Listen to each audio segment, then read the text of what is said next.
Regardez ce riche marabout, maître de la sorcellerie, qui vole l'esprit d'une jeune femme pendant qu'elle dort et le scelle dans une calebasse maléfique. Mais ce qu'il ignore, c'est que deux petites filles spirituelles prient avec foi pour la délivrance de cette femme. Au moment où il tente de capturer un deuxième esprit, il est violemment frappé par la puissance du Saint-Esprit, projeté contre l'armoire. Voici comment tout a commencé. Le marabout prend un tissu rouge mystique, le tourne autour de la tête de la jeune femme, puis l'attache à son poignet droit. Il invoque son esprit, le capture, et le dépose dans la calebasse démoniaque. Ensuite, il détache le tissu, le jette dans la calebasse, et sort silencieusement de la chambre. Quelques instants plus tard, la jeune femme se réveille confuse. Le monsieur est où? Qu'il vienne me remettre mon argent.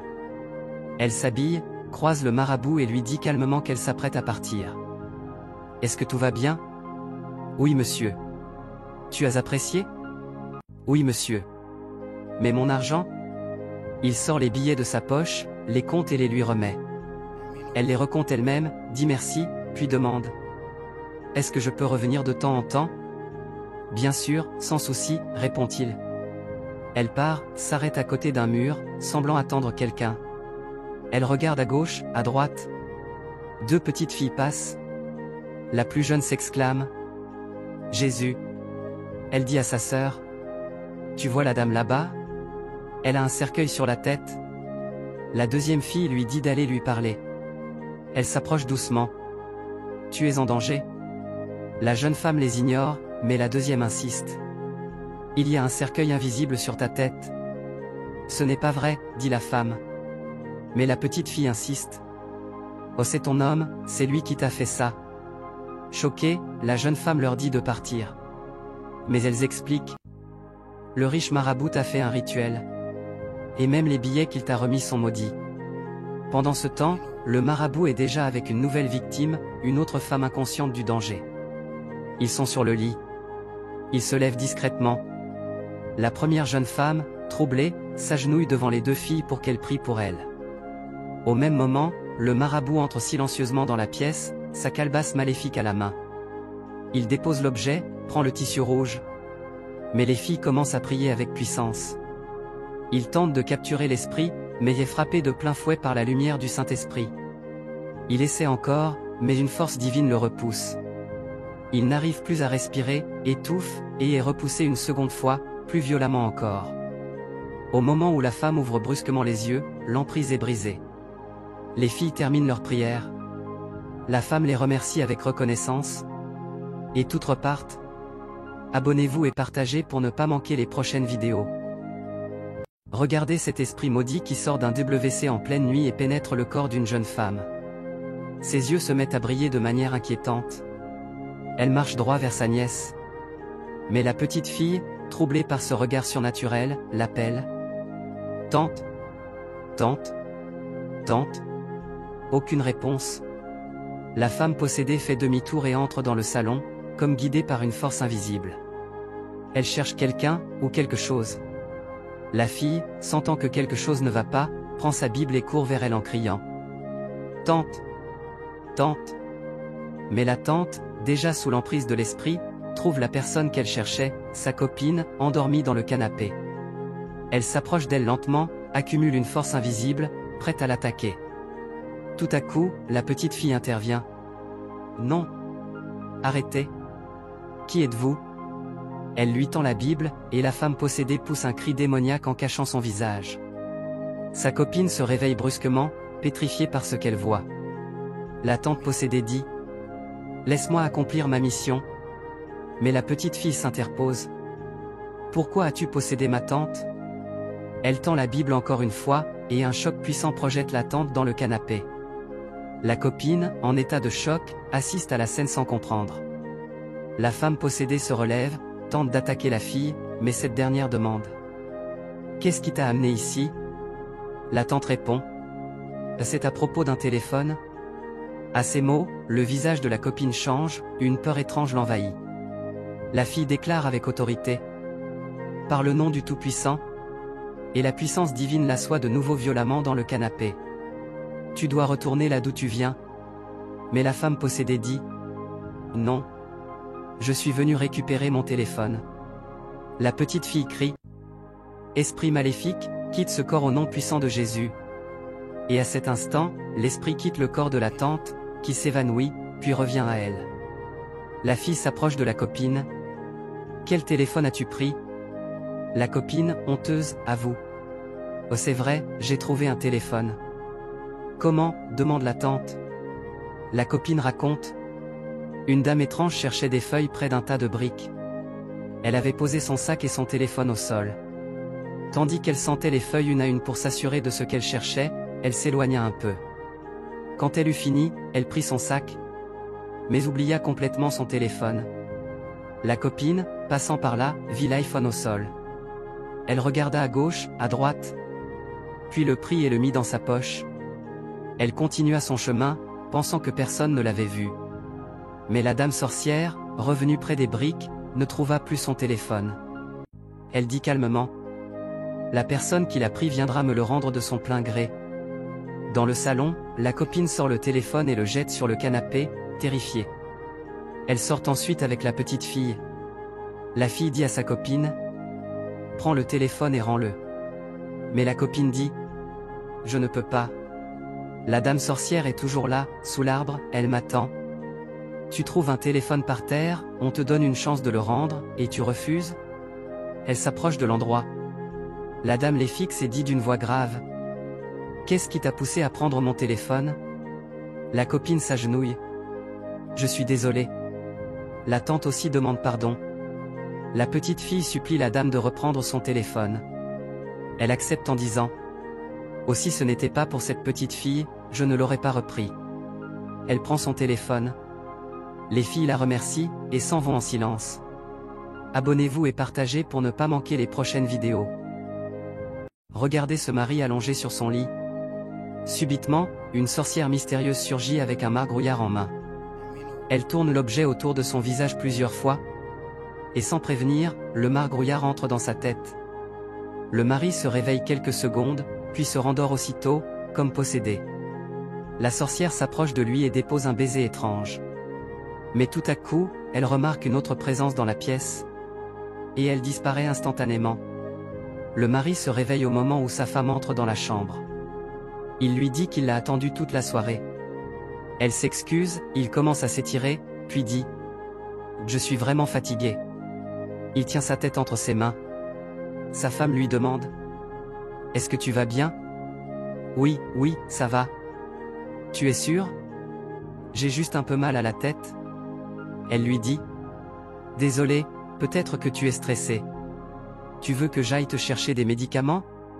Ou tu veux aller à l'hôpital ?» Il répond « Non, ça va. Mais il y a quelque chose dont je veux te parler. » Elle s'assoit près de lui. « Tu es la meilleure personne que j'ai jamais rencontrée. Je t'aime beaucoup. » Elle répond « Et moi aussi je t'aime. Tu vas à l'école, laisse-moi t'aider. » La femme sort de la maison. Et là, elle croise la sorcière, sous une nouvelle apparence. La sorcière pleure. Elle dit « J'étais là-bas, mais ils m'ont chassé. » La femme lui demande « Tu es une enfant ?» Et oui. Désolé. La sorcière dit « Je ne sais pas où dormir ce soir. Je n'ai nulle part où aller. » Elle s'agenouille et lui demande de l'argent. La femme fouille son sac et sa poche, trouve 2 billets, et les lui donne.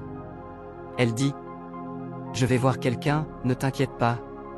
Tu n'as pas besoin de stresser. » Mais dès qu'elle tourne le dos, l'argent disparaît des mains de la sorcière, qui commence à rire de façon troublante. La femme revient à la maison et dit à son mari « J'ai trouvé une fille. Je pense qu'elle peut t'aider à la maison. Je passe avec elle dans un instant. » Elle retourne chercher la sorcière. « Tu es toujours là? Merci mon Dieu, je t'ai retrouvé. Mon mari a besoin d'aide à la maison, tu peux cuisiner, jouer avec lui? » Oui, je peux le faire. Tu es sûr? Et oui. Mais la sorcière avait déjà un plan sombre dans sa tête. Elle entre dans la maison avec la femme. Mais quand le mari sort de la chambre, il dépasse sa femme et va embrasser directement la sorcière. Et mon amour? Les deux semblent heureux de se retrouver. La femme ne comprend plus rien. Chérie, qu'est-ce que tu fais? Elle les sépare. Tu as besoin d'aide pour la maison, mais c'est elle? Le mari crie. Est-ce que ça va chez toi? Tu voulais une aide, je te l'ai trouvée. Pourquoi tu t'énerves? Il refuse de se calmer. Oh, si tu oses encore la toucher, je te chasse de la maison. Ne prononce aucun mot. Sors d'ici. La femme demande à la sorcière. Tu ne me reconnais plus? Qui es-tu? La femme essaie de s'expliquer, mais le mari ne veut rien entendre. Il la prend par la main, la traîne dehors et ferme le portail derrière elle. Elle crie. C'est encore ce genre de problème? Elle toque. Le mari ouvre et dit. Si tu toques encore une fois, je t'arrête. Puis il referme. Il retourne voir la sorcière. C'est quoi son problème à elle? Ils s'embrassent. Il la conduit dans la chambre. Mais la femme revient avec un pasteur. Quand le pasteur entre, la sorcière se lève. Il lui demande. Qui es-tu vraiment? Le mari reste silencieux. Le pasteur poursuit. Tu détruis le foyer de cette femme, alors qu'elle t'a aidé? La sorcière répond. Tu es sûr de ce que tu veux faire? Oui, je suis là pour te faire repartir là d'où tu viens. Ici, c'est chez moi, et ce monsieur est mon mari. Tais-toi, lance le pasteur. Et il commence à prier avec puissance. Au nom du Tout-Puissant, que tout esprit démoniaque soit détruit. La sorcière révèle sa vraie forme en pleine prière. Mais le pasteur continue, sans relâche. Jusqu'à ce qu'elle tombe au sol, et disparaisse. Le mari se met à crier. Le pasteur prie aussi pour lui. Et soudain, le margrouillard sort de sa tête et disparaît. Le mari retrouve ses esprits. Qu'est-ce qui s'est passé? Et sa femme lui répond, en larmes. C'est le pasteur qui t'a délivré. Abonnez-vous et partagez pour ne pas manquer les prochaines vidéos. Regardez ces deux jeunes filles qui se sont mystérieusement transformées en 2 baguettes de pain. Mais la petite sœur, qui les accompagnait, criait. Non. Non. Ne traversez pas cette ligne. Elle regarde autour d'elle, paniquée. Où sont mes sœurs? Le monsieur qui avait tracé cette étrange ligne appelle la petite fille et lui dit de passer. Mais elle refuse. Il insiste. Viens, je vais te donner du thé. Mais la petite lui répond. Je n'ai pas besoin de ton thé. Il sort une tasse de thé de sa poche, étrangement, et lui tend. Tu en as besoin, bois. Mais la petite fille, lucide, lui dit. Oh, si tu venais chez moi, je te demanderais de prier. L'homme, confus, lui demande. Tu veux dire quoi par là? Il insiste encore. Oh, passe la ligne. Mais la petite fille réplique fermement. Où sont mes sœurs? Tu les as transformées en pain. Il lui dit encore de passer, mais elle crie. Tais-toi. La petite lui ordonne de s'approcher, mais il ne fait que répéter. Où passe la ligne? Parce qu'il veut la transformer elle aussi en pain. Mais la fille, aussi intelligente que courageuse, refuse catégoriquement. Elle crie. À l'aide. Mais personne ne l'entend. L'homme s'approche pour prendre les 2 pains et tenter de s'enfuir. Mais la petite fille le touche, et soudain, une décharge électrique le traverse entièrement. Il reste figé, incapable de bouger. Elle le fixe droit dans les yeux. Rends-moi mes sœurs. Il tente de s'échapper, mais ses jambes ne répondent plus. Il supplie. S'il te plaît, laisse-moi partir. Mais elle lui répond. Pas tant que je n'ai pas récupéré mes sœurs. Elle le touche encore, et la même force mystique le paralyse à nouveau. Alors elle commence un compte à rebours. Et dit. 9. 8. Pour qu'il libère les 2 filles de son emprise. Pendant ce temps, les parents de la petite fille passent par là. En entendant sa voix, ils se précipitent vers elle. Le père demande. Qu'est-ce qui se passe ici? La fille répond. Papa, cet homme a transformé mes sœurs en pain. Le monsieur commence à balbutier. Non, non. Mais le père dit. Alors pourquoi tu es avec des pains sans sachet? Où as-tu eu ces pains? Le monsieur tente de mentir. On me les a donnés. Le père insiste. Tu veux dire que quelqu'un t'a donné ces pains sans emballage? La petite fille s'exclame. Papa, ce sont mes sœurs qui sont dans ses mains. Le père, intrigué, lui demande. Comment ça, ces pains sont tes sœurs? Elle dit. C'est la vérité. Le sorcier tente de se justifier. Je reviens de la pâtisserie. Mais le père remarque. Pourquoi tu trembles? Pourquoi tu ne peux pas bouger? La petite lui dit d'avouer, et le touche à nouveau. Il dépose le premier pain au sol, puis, sous la pression, le second. Soudain, il sort un talisman de sa poche, prononce quelques incantations. Mais la petite fille lui met la pression pour qu'il annule son sort. Il pose sa main sur les pains, et là, les deux commencent à grandir, et se transforment à nouveau en êtres humains. Ses deux sœurs sont de retour. La petite fille leur demande. Vous allez bien? Elles répondent. Et oui. Le père s'approche de l'homme et demande. Que faites-vous dans la vie? Depuis quand pratiquez-vous ce métier? Qui est votre patron? Je suis obligé d'appeler la police. Les parents décident de prévenir les autorités. La mère appelle la police. Mais le monsieur les supplie de ne rien dire, il demande pardon. Elle tend le téléphone au père pour qu'il explique lui-même la situation. Abonnez-vous et partagez pour ne pas manquer les prochaines vidéos. Regardez ce sorcier médecin qui voulait à tout prix prendre l'esprit du bébé dans le ventre. Mais cette fille, ayant compris qu'il n'était qu'un sorcier, ne voulait pas qu'il le touche. Il lance un sort, mais la fille le renvoie contre lui. Avec sa calebasse magique, il essaie de toucher la fille, mais il est électrocuté par un courant traversant le corps de la petite. Il essaie encore, mais la petite renvoie à nouveau le sort. Regardez comment tout a commencé. La mère est un peu malade, alors le mari fait appel à ce sorcier médecin pour qu'il l'examine. Le sorcier arrive avec sa calebasse en main, verse une substance dedans, la passe sur la joue de la femme et invoque ses fétiches pour l'accompagner. Il décide de prendre l'esprit du bébé dans le ventre, mais malheureusement pour lui, ça ne marche pas. Il recommence, encore une fois, rien. C'est alors que la fille sort de sa cachette et crie. Arrête! Son père l'appelle. Qu'est-ce que tu fais là? Entre dans la chambre. Mais la fille répond. Oh, cet homme n'est pas un médecin. Elle touche le sorcier, et un courant traverse son corps. Son père lui parle, mais elle ne veut pas que ce sorcier touche le bébé. Le sorcier s'énerve et demande au père. Comment oses-tu amener ta fille ici? La fille réplique. Et toi, comment oses-tu vouloir prendre le bébé?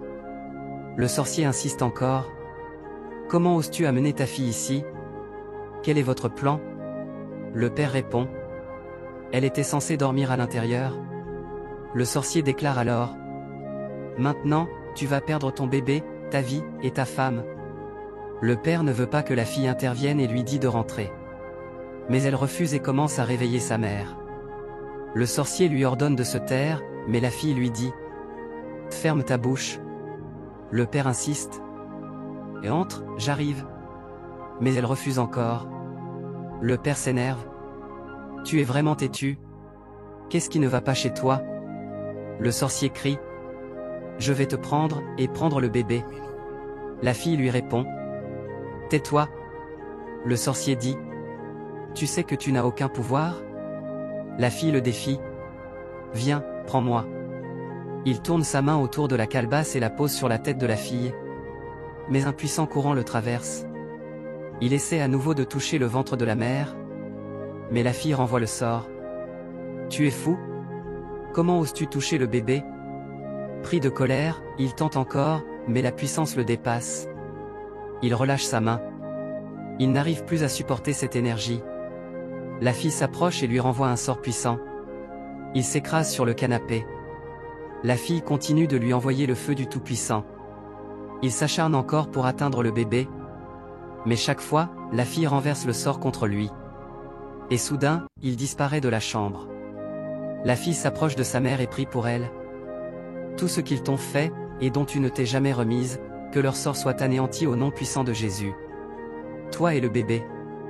Soudain, la mère se met à tousser, et elle se réveille. Elle regarde son mari et lui dit. Confesse-toi. Le père, subitement, dit. Je me confesse. Mais la mère se met à crier. J'ai mal au ventre. La fille pose sa main sur sa mère. Mais dès que le père essaie aussi de la toucher, la fille retire sa main. Et la mère dit. Oh, ça ne va pas du tout. Abonnez-vous et partagez pour ne pas manquer les prochaines vidéos. Regardez cette petite fille qui tente de sauver sa grande sœur. Elle vole le sac à main de ce monsieur pour attirer son attention et l'amener à aider sa sœur, qui est vraiment malade. Le monsieur la suit en courant derrière elle, répétant: Qu'est-ce qui ne va pas chez toi? Petite fille, attends. Mais la petite fille continue de courir pour le conduire là où sa grande sœur est couchée. Le monsieur poursuit, pensant qu'elle veut juste fuir avec son sac. La petite fille s'agenouille devant sa grande sœur. Le monsieur, debout, demande: Pourquoi as-tu pris mon sac? Donne-moi mon sac. Il récupère son sac des mains de la petite fille. Elle lui dit: S'il vous plaît, sauvez ma grande sœur, elle est malade. Le monsieur répond: Elle est malade, et c'est pour ça que tu as volé mon sac? Elle dit: J'avais besoin de votre aide. Il lui demande: Tu veux que je la sauve? Elle dit: Et oui. Il ajoute: Et tu as pris mon sac pour ça? Pourquoi ne pas m'avoir parlé directement? La petite fille dit: Pourquoi devrais-je vous parler maintenant? Le monsieur: Tu veux me parler? Elle répond: Personne ne m'écoute. Le monsieur dit: Tous ceux à qui tu parles ne t'écoutent pas, jeune fille? Tu aurais dû me parler d'une façon que je comprenne, pas en prenant mon sac. Il se tourne vers la grande sœur. Pourquoi es-tu allongée par terre? Qu'est-ce qui ne va pas exactement? Elle lui répond: J'ai mal à la tête, et j'ai aussi un rhume. Il leur demande où est leur maison. La petite fille lui montre du doigt. Le monsieur dit: Non, cet endroit? Tu veux dire que toi et ta sœur vivez ici? Qu'est-ce que vous faites ici? Vous n'avez pas de maison? La grande sœur explique: Nos parents ont eu un accident. Et ils ont dit qu'on n'avait plus rien à faire avec eux. C'est comme si notre père ne nous reconnaissait plus parce qu'il n'a pas eu de garçon. Le monsieur dit: Tout ça parce que ton père n'a pas mis au monde un garçon? Non, non, c'est vraiment méchant de sa part. Lève-toi, je t'emmène à l'hôpital. Et après les premiers soins, je m'occuperai de son cas. Il l'aide à se relever et ajoute: Je vais devoir signaler tout ça à la police. Ils devront enquêter et récupérer vos biens. Elle le remercie, et il répond: De rien. La petite fille s'agenouille devant le monsieur pour le remercier de l'aide qu'il veut leur apporter. Il demande à la grande sœur: Tu veux dire qu'elle ne va plus à l'école? C'est quoi cette méchanceté? La petite fille répond: Notre oncle nous a chassés. Il a dit de ne plus jamais revenir à la maison. La grande sœur confirme: Il nous bat tout le temps. On ne mange même plus. Ce sont les voisins qui nous donnent leur reste. Le monsieur dit: Je vais le dénoncer. Vous ne connaissez pas encore le chemin des droits de l'homme. Je t'emmène à l'hôpital. D'abord, tu vas manger, ensuite tu auras la force de suivre le traitement. Puis je vous ramènerai chez vous, je veillerai sur votre oncle, et ensuite nous irons au commissariat. Il faut récupérer cette maison. Je vais le signaler, et on ira aux droits de l'homme. As-tu la force de fermer la porte à clé? Alors allons-y maintenant. Il les conduit chez lui et leur dit: Ma femme et mes enfants sont actuellement à la campagne. Et je vais voyager bientôt. Donc, pour le moment, vous allez rester ici. Abonnez-vous et partagez pour ne pas manquer les prochaines vidéos.